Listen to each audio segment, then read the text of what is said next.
As far as where things are today, I think the best part about today, through these horrific circumstances and needless murdering at the hands of police brutality, um, I would say that the best part about today, or the silver lining, is the fact that we're actually able to have the conversation. And it shouldn't have to come via vis-a-vis somebody like George Floyd, excuse me, or Breonna Taylor being murdered, or Ahmaud Arbery, or anybody else. It should never have to come through that.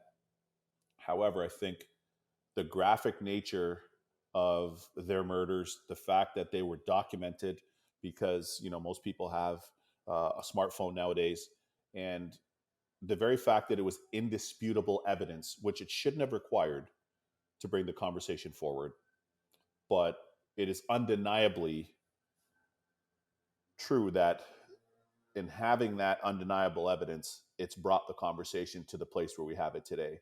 And it's allowed for maybe a very inconvenient conversation for some people, one that a lot of people just kind of turn a blind eye to, and I don't want to talk about it. It doesn't impact me. It doesn't affect me. It's not in my sphere. I don't want to have that conversation.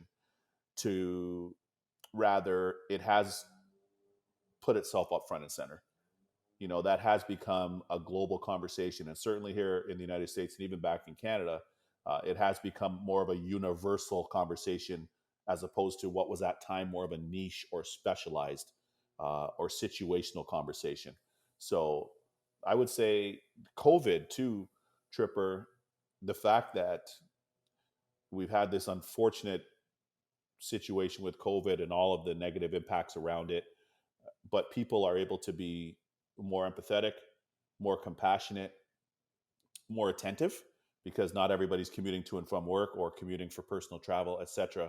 So I think those two combined factors have put the conversation where it is. That's really the key for me, is that the conversation's now on the table and it can no longer be ignored.